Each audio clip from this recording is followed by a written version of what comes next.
할렐루야. 10월 10일 화요일 새벽 기도를 시작하겠습니다. 사도신경으로 우리의 신앙을 고백합니다. 나는 전능하신 아버지 하나님 천지의 창조주를 믿습니다. 나는 그의 유일하신 아들 우리 주 예수 그리스도를 믿습니다. 그는 성령으로 잉태되어 동정녀 마리아에게서 나시고 본디오 빌라도에게 고난을 받아 십자가에 못 박혀 죽으시고 장사된 지 사흘 만에 죽은 자 가운데서 다시 살아나셨으며 하늘에 오르시어 전능하신 아버지 하나님 우편에 앉아 계시다가 거기로부터 살아있는 자와 죽은 자를 심판하러 오십니다.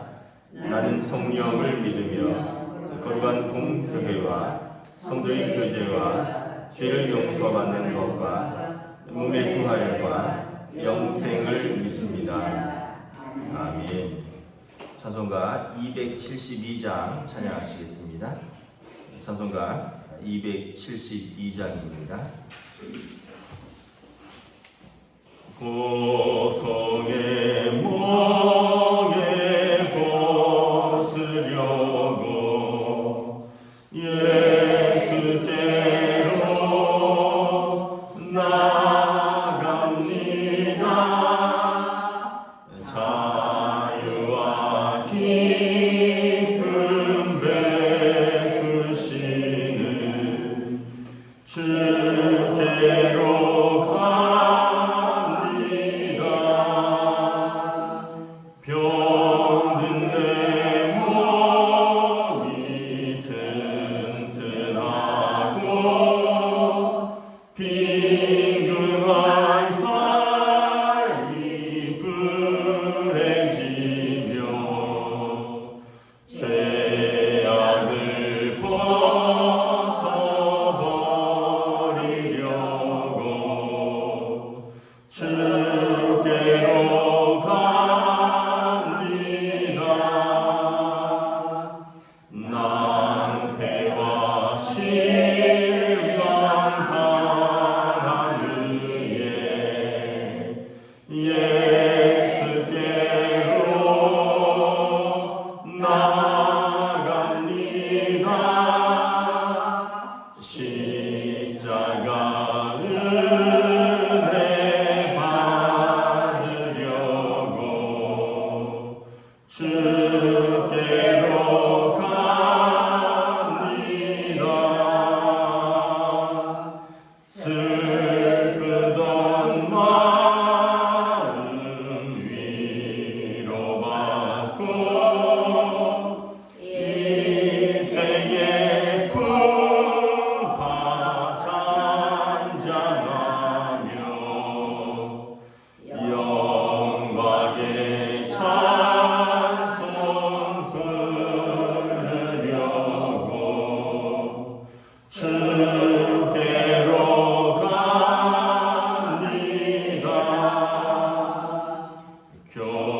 교만한 마음을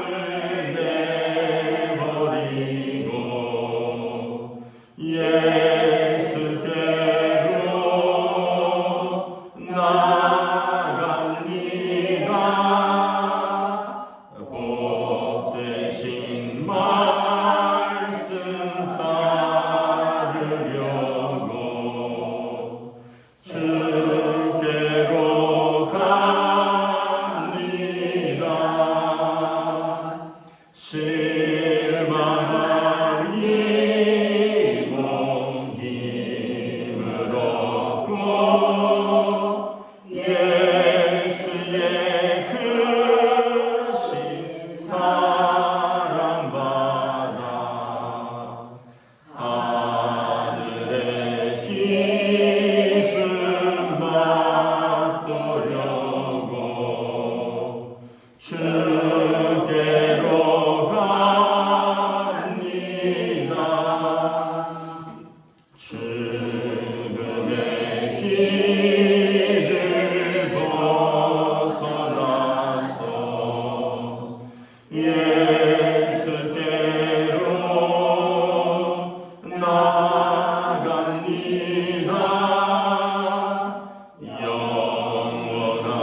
집을 바라보고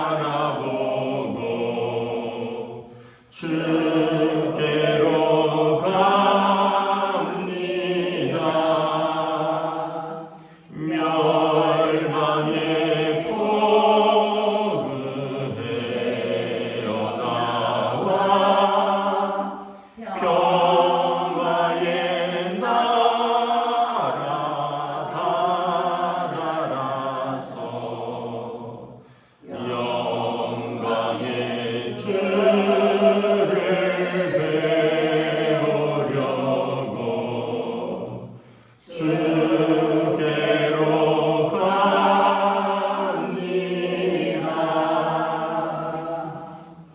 아멘. 오늘 우리 주신 하나님 말씀은 구약 성경 잠언 6장 1절부터 19절까지 말씀입니다. 잠언 6장 1절부터 19절까지 말씀입니다. 다 찾으신 줄 알고 저와 여러분들이 한 절씩 교도하도록 하겠습니다. 잠언 6장 1절부터 19절입니다. 내 아들아, 내가 만일 이웃을 위하여 담보하여 타인을 위하여 보증하였으면 네 입의 말로 내가 얽혔으며 네 입의 말로 인하여 잡히게 되었느니라.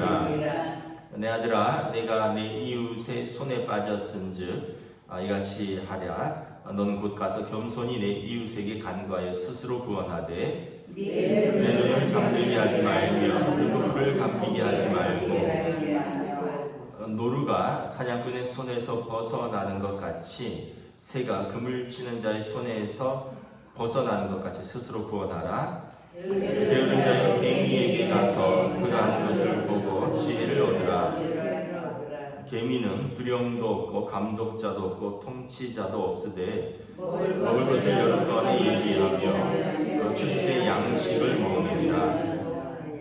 게으른 자여 내가 어느 때까지 누워 있겠느냐? 내가 어느 때에 잠이 깨어 일어나겠느냐? 좀 더 자자, 좀 더 졸자, 손을 모으고 좀 더 누워 있자 하면 내 빈궁이 강도같이 오며 내 곤핍이 군사같이 이르리라. 불량하고 악한 자는 구부러진 말을 하고 다니며 눈짓을 하며 발로 뜻을 보이며 손가락질을 하며 그의 마음에 폐역을 품겨 항상 악을 꾀하여 다툼을 일으키는 자라.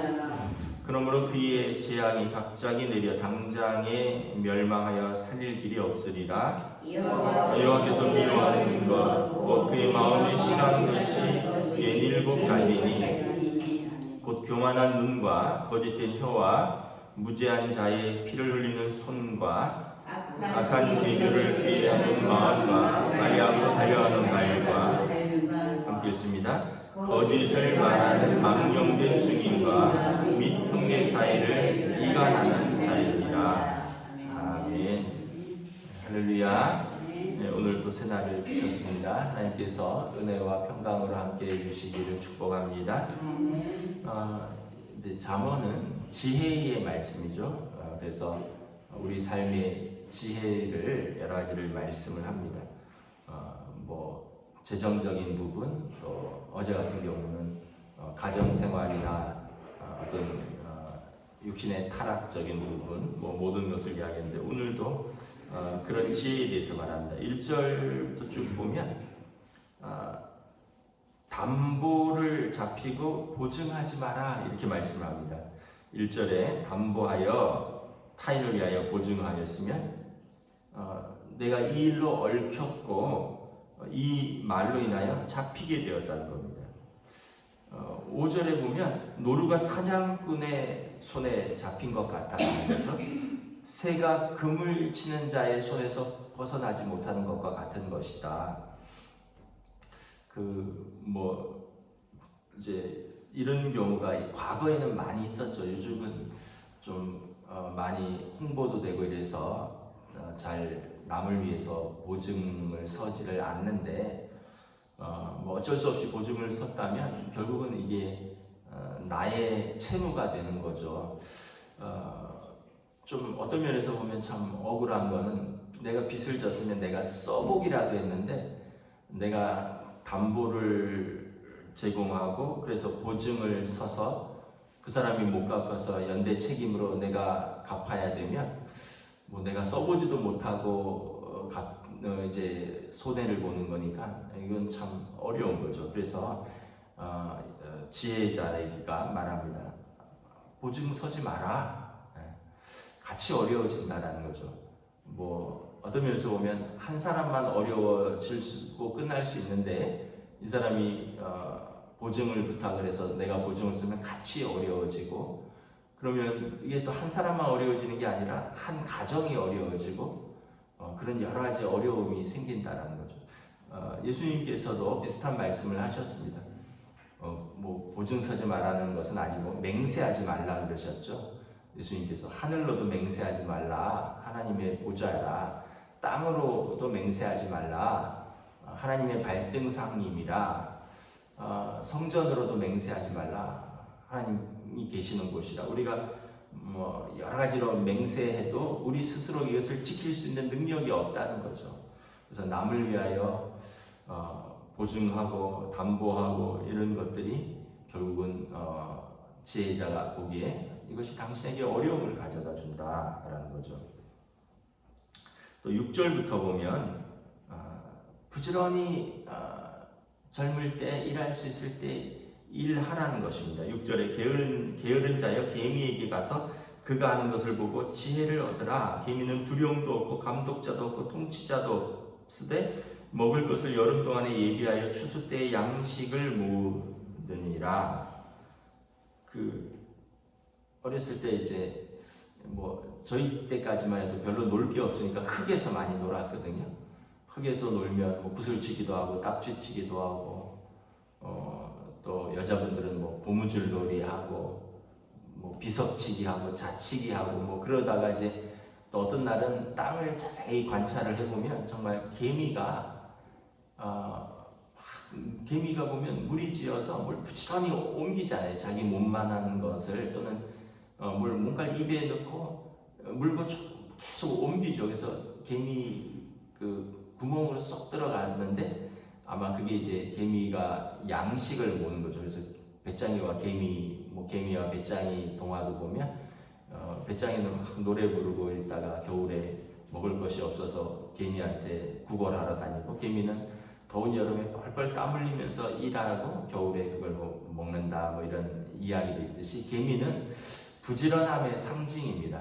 그래서 개미를 보고 배워라. 개미가 누가 감독하냐, 누가 대장이 있어서 명령을 하느냐.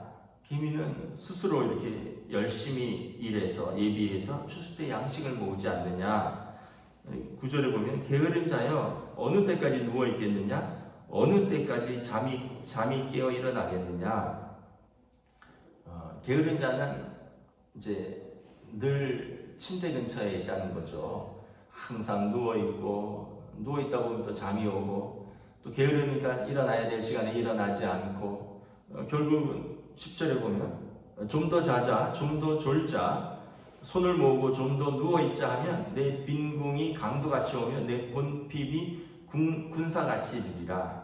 이렇게 게으르면 결과적으로는 가난을 면치 못한다. 그래서 개미에게 가서 지혜를 배우고 부지런히 일할 수 있을 때 일하라. 우리 다들 이제 연세 드신 분들은 젊었을 때 다들 열심히 일하셨죠. 사실은 뭐 이렇게 새벽 기도 하시는 분들은 부지런한 분들이죠. 새벽에 일어나서 새벽 기도를 하고 뭐 가서 이제 아침 드시고 출근하시거나 뭐 집안일 하시거나 운동하시니까 굉장히 이제 부지런하고 또 규칙적인 생활을 하는 거죠. 이제 새벽 첫차를 이렇게 새벽 기도를 하니까 뭐 새벽 첫차로 움직일 일은 없는데 예전에 가끔 어떤 일이 있어서 새벽에 움직이면 새벽 첫차를 타고 오시는 분들이, 일하러 가시는 분들이 되게 많은 것 같아요. 버스도 새벽 첫차, 지하철도 새벽 첫차, 그런 걸 보면 막 어떤 면에서 보면 되게 활기도 돋고 저렇게 열심히 사시는구나, 그런 생각도 합니다. 제가 어떤 그 기사를 봤는데 그런 이야기들이 있더라고요. 우리 부모님 세대는 열심히 벌어서 부모님을 봉양하는 세대였다는 거죠.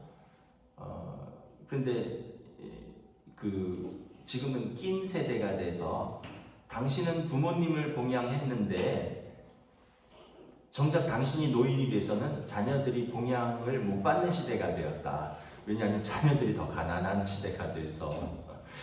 그래서 참 요즘 부모님 세대는 낀 세대라고, 당신들은 노년에 당신들의 부모님들을 섬기고 경제적으로 지원하고 모시고 살고, 그런데 이제 정작 당신들이 노인이 되어서는 당신들의 자녀들이 더 가난해서 당신들의 자녀들한테 돌봐주고 그 자녀들의 자녀들을 돌봐주고 그 자녀들에게 금전적인 지원을 하고, 그래서 어떻게 보면은 좀 불쌍한 세대다 뭐 이런 기사를 봤습니다.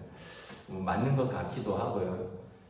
또 그런 면에는 사회적인 구조적인 변화도 있죠.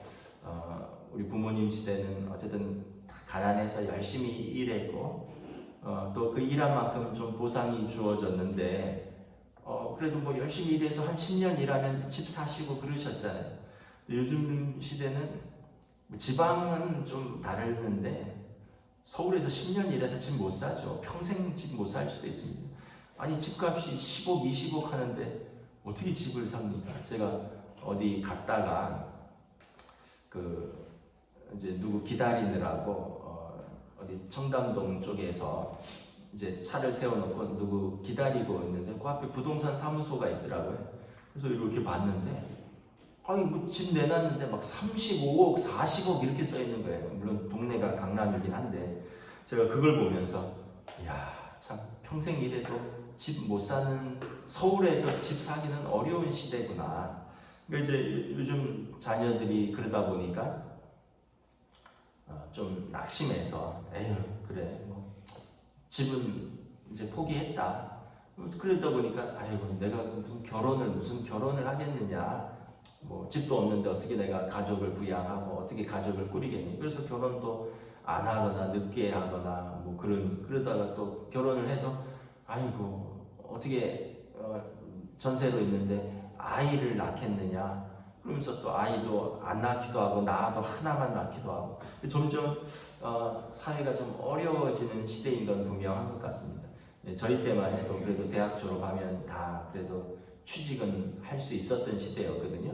요즘은 뭐 대학 요즘 다 대학생이죠. 다 대학 나오는데 저희 때처럼 뭐 대학을 많이 가는 것도 아니고 저희 때는 한 20% 30%만 대학 갔잖아요. 그래도 어쨌든 뭐 일자리들이 있었는데 지금 다 대학 나와도 일자리도 그렇게 정규직이라든가 변변찮은 데는 없고 그래서 참 어려운 시대인 것 같습니다.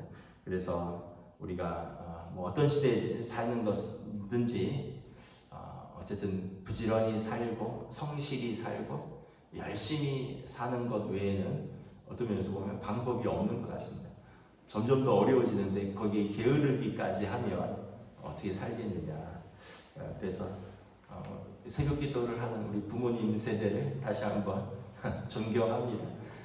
그렇게 열심히 일하시고 또 부모님들도 다 봉양하시고 또 시집살이도 하셨고 요즘 세대는 시집살이도 잘 안 한다면서요. 시부모 한마디 하면은 그냥 삐져갖고 안 온다면서요. 명절 때도 안 오고 애들 데리고 안 오고 그러니까 요즘 부모님들은 옛날 시집살이는 했는데 요즘 며느리들한테는 또 눈치 본다, 뭐 낀 세대다, 뭐 이런 이야기를 보고 참 그런 기사들을 보면서 세월이 이렇게 바뀌고 있구나 이런 걸 보았습니다.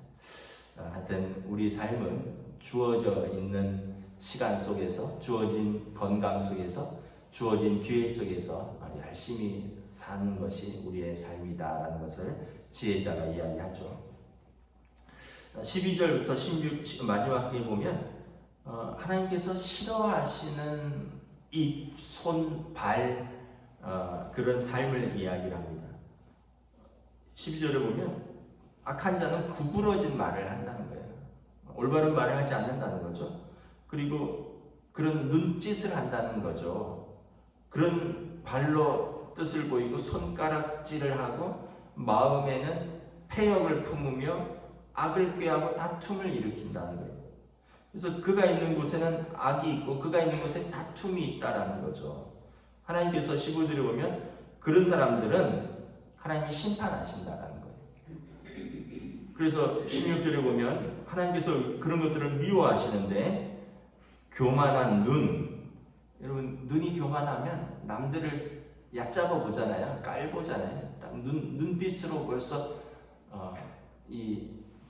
벌써 새초롬하게 딱 벌써 눈빛으로 알 수 있죠. 저 사람의 눈빛이 선한가 아니면 나를 무시하는가 나를 미워하는가 눈빛으로부터 알 수 있다는 거죠.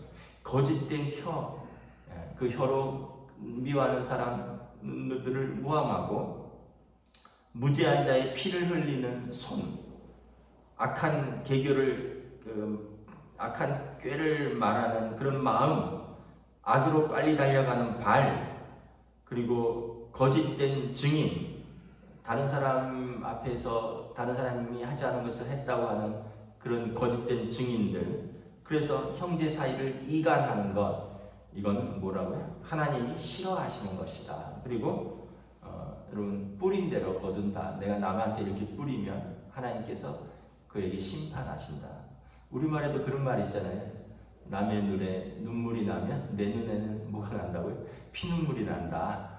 이게 다 그냥 있는 말들이 아니죠. 다 어떤 지혜고 경험이고. 그래서 우리가 어떤 면에서 보면 항상 겸손해야 되고 또 우리가 다른 사람들에게 그 긍휼한 마음을 품어야 되는 것은 내가 타인에 대해서 그런 마음을 품으면 내가 그런 상황이 올 때 누구도 나를 불쌍히 여기지 않는다. 내가 그런 마음으로 살면 누구도 나를 도울 수 없다.